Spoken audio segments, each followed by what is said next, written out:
Hey Hofstra fans, welcome to the W.B. Mason Coaches Report here on GoHofstra.com. My name's Kevin Dexter, joined alongside, as always, by the head coach of the Hofstra Pride Field Hockey Team, Kathy Angelis. Coach, thanks so much for the time. How are you today? I'm doing well, thanks. Coach, your team's been really hot as of late. Winners of 7 of your last 8 games, a big 2 games this weekend, 2 wins over VCU and JMU. Pretty happy with the way the team's playing right now?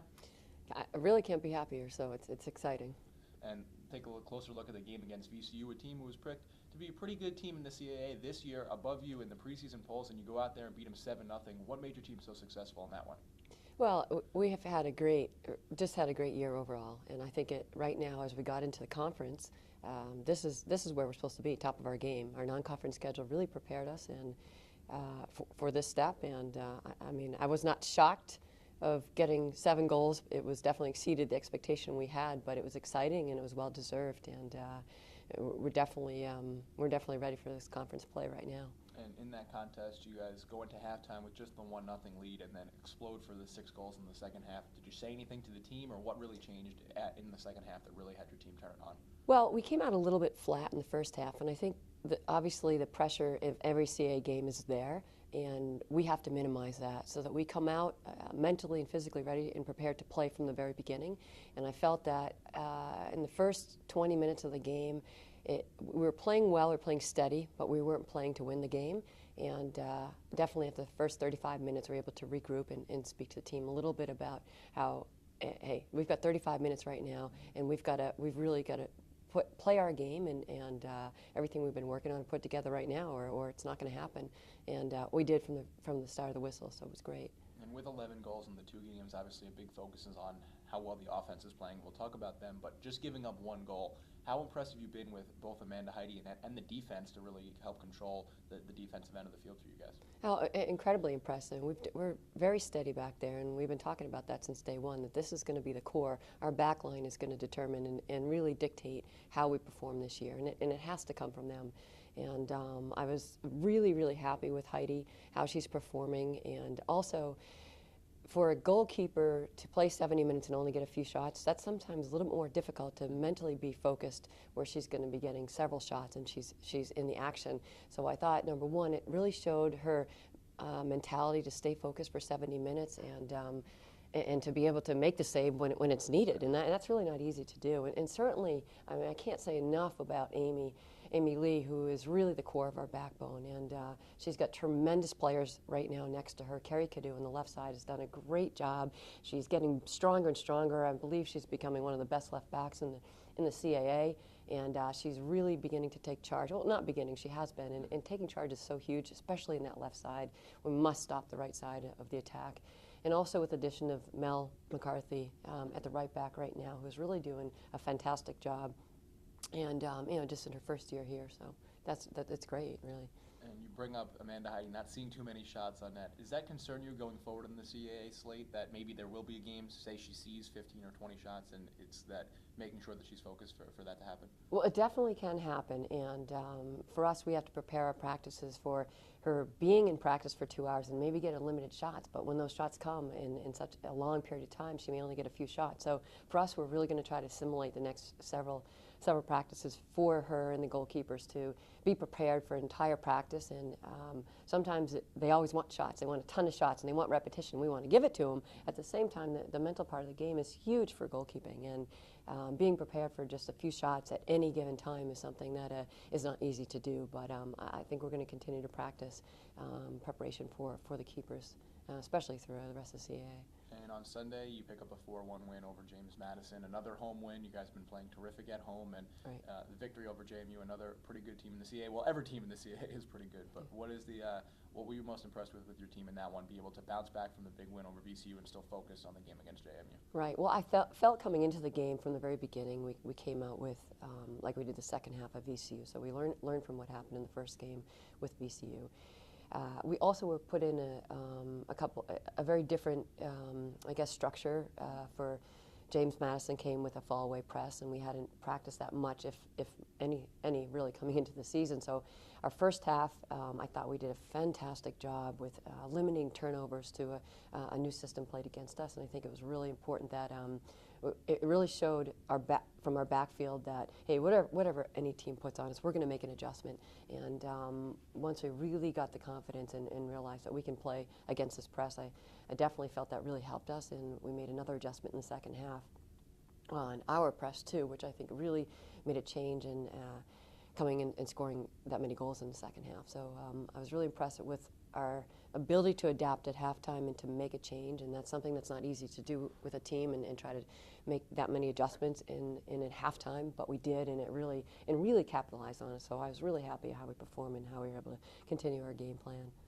Coach, have to talk about the players on offense. There's been a number of players who have played terrific this year. Chrissy Elaine, Janelle Boileau, the freshman, but obviously the one player who stood out thus far has been Jenna Kovar, already now setting the single season mark in assists and points, the career record for assists, closing in on the single season mark for goals, and the career mark for goals and points. Just how impressive has she been just this season and as a whole over her 4 years, seeing her possibly become the all-time leading scorer here for field hockey at Hofstra? Is that definitely something that makes you proud to be able to possibly see that in the next couple of weeks? Oh, absolutely. And one thing Jenna really has, she has ambition.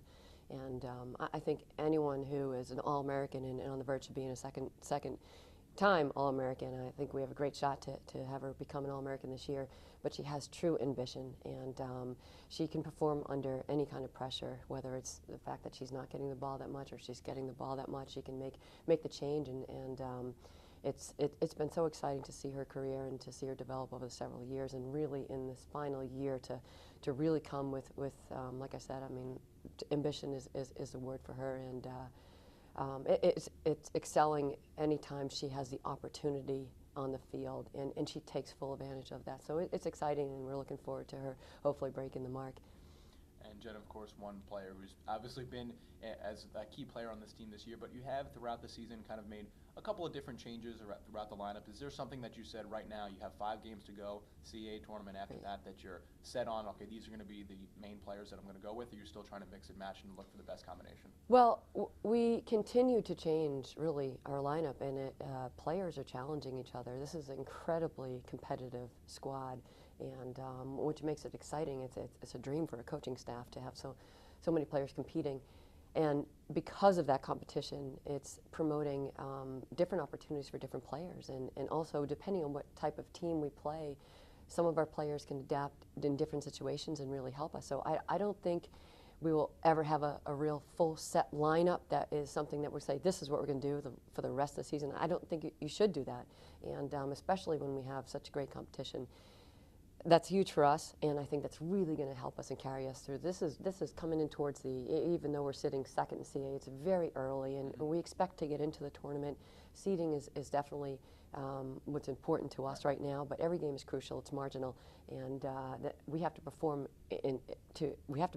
like that. So, like I said, I feel our backfield is solidified to a degree. Heidi has gained the #1 spot as goalkeeper right now. We would like to try to get some minutes with the other keepers when we can, for a number of reasons. But like I said, there's different areas that are set, and there's others that we're still competing and hoping to. Hey, it's really those players that are mentally and physically ready and are going to give their best game, and also working together. And I think that's huge too. So it'll be interesting. We have a few days to practice before Delaware, and I think the practice is going to be quite intense the next several days, so that it's going to be interesting, what we end up putting in on Sunday, so we'll see. And sitting right now, #2 in the CAA, as you mentioned, and you're #2 in the national polls in the CAA, but sitting still just outside of that top 20 poll that came out yesterday, still among the others receiving votes. Something that's definitely a motivation for your team, that you've been playing so well and still haven't gotten that top 20 nod yet? Right, well, it has been motivating, and I know the players are constantly looking at that. They're looking at, hey, we're going to get in the top 20, and we're really right there. And also being ranked 16th on the NCAA RPI poll, which was fantastic a week ago. Those things, it does motivate you sometimes. I mean, for me personally, I look at it and, hey, exciting, we're getting votes in the top 20. It doesn't change anything how we're going to perform. We're still going to work every day to put out our best practice and put out our best game. So I think that that's on the back burner for me for the most part. We take one game at a time, and right now it's just Delaware. So. Taking a look at the week ahead, of course, you have Delaware on Sunday, but you guys have been playing seemingly 3 games a week the entire season, or at least 2.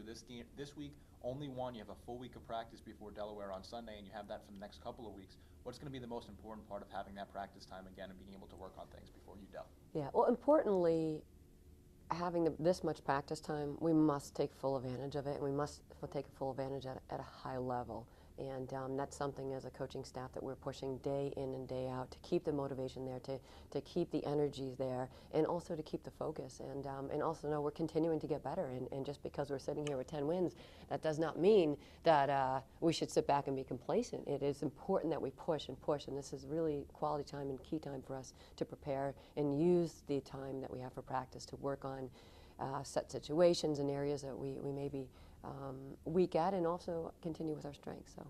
And what's going to be the main focus for that game against Delaware on Sunday? Well, I think steadfastly it's really going to be our team chemistry, and we're on a roll right now, and really we know we can win this year, and that's really important. Every single player knows we can win. The coaching staff knows we can win. Playing Delaware is a huge game for us, and can we come out, as we have in these last several CAA games, with that same intensity and same focus, and really play together as a team? And if we do, I know we're going to have a great outcome. Well, Coach, as always, final question. What's going to be the key if the Hofstra Pride will move to pick up their 11th win on the season and pick up a win over Delaware? What's going to be the biggest key? What does your team have to execute well? Well, like I said, I think just what I just said is that we must come focused, and we must come prepared to win the game, and always playing to win from the minute you get out there. And I think we're going to do that, and we've been doing that. So not really to change anything. Well, Coach, thanks so much for the time. Delaware, 12 o'clock at Hofstra Field Hockey Stadium on Sunday. Good luck in that one. Right. Thanks, Kevin. And thank you for tuning in to the W.B. Mason Coaches Report here on GoHofstra.com.